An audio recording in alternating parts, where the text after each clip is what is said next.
যাওয়ার পরে মক্কা বিভিন্ন জায়গায় দাঁড়ায় দাঁড়ায় আল্লাহর কাছে দোয়া করতেছে, আল্লাহ আমার এটা দাও সেটা দাও, জান্নাত দাও, জাহান্নাম থেকে ফানা দাও, আমার বাবারে মাফ করে দাও, মারে মাফ করে দাও। সাপায় দাঁড়াইছে, মিনায় দাঁড়াইছে, মুজদালিফায় দাঁড়াইছে, হাতিমে দাঁড়াইছে, মিজাবে রহমতে দাঁড়াইছে, মুলতাজামে বুক মিলাই দিছে, কাবা শরীফের চারপাশে তাওয়াফ করতে করতে দোয়া করতেছে আর মনে মনে ভাবতেছে এখানে এত দামি জায়গা, বরকতের জায়গা, আল্লাহ দোয়া ফিরাবে না।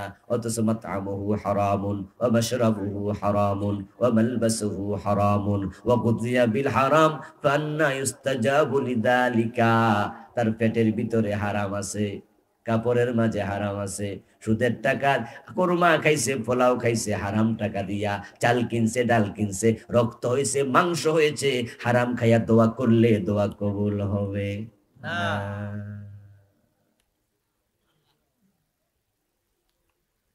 ও ভাইরা আমার, কিসের জান্নাত তুমি খুঁজতেছো? তুমি নামাজ পড়া, তোমার নামাজ তো কবুলে হয় না।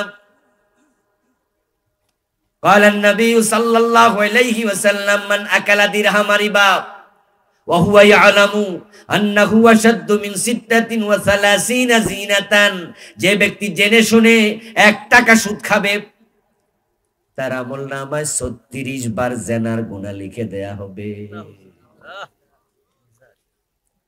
1 টাকা সুদ খেলে 36 বার জিনা, 100 টাকা সুদ খেলে 3600 বার জিনা, 1000 টাকা সুদ খেলে 36,000 বার জিনা। এত জিনা কোন পতিতাও করার বয়স।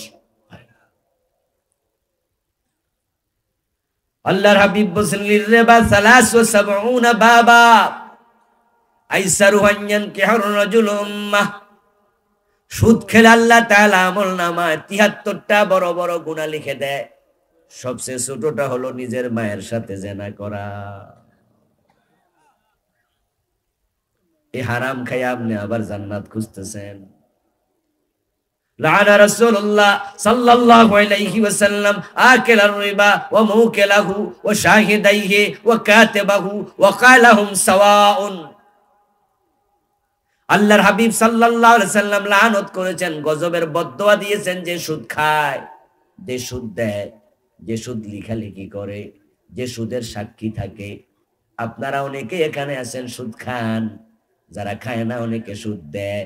ছেলে বিদেশ পাঠাইতে টাকা আনে সুদের উপরে, ব্যবসা বড় করার জন্য টাকা আনে সুদের উপরে, বিল্ডিং বানানোর জন্য টাকা আনে সুদের উপরে। এইভাবে সুদ দেয় হাজার হাজার মানুষ, সুদ খায় হাজার হাজার মানুষ। তারপরে সুদ যখন দেয় আনে তখন কয় চাচা আপনি একটু চলেন, আপনি সাক্ষী থাকিয়েন। সাক্ষী হয় শত শত মানুষ। সুদী ব্যাংকে চাকরি করে লাখ লাখ মানুষ। রাসূলুল্লাহ বলেন গুনার ক্ষেত্রে 4 দল বরাবর হয়ে যায়, সমানে সমান। এই জন্য ভাইয়েরা সুদের ব্যাপারে সাবধান, ঘুষের ব্যাপারে সাবধান। আপনি নেক আমল করেন কিন্তু আপনার বোনের হক আপনি দেন না। বাপ মা মরছে 10 বছর আগে, এখনো বোনের জমি দখল করে রেখেছেন।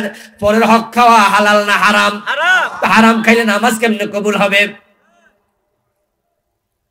বুড়ো হয়ে গেছেন, দাড়ি পেকে গেছে, কয়দিন পরে মরে যাবেন, এখনো বউয়ের মহারানাটাই দেয় নাই।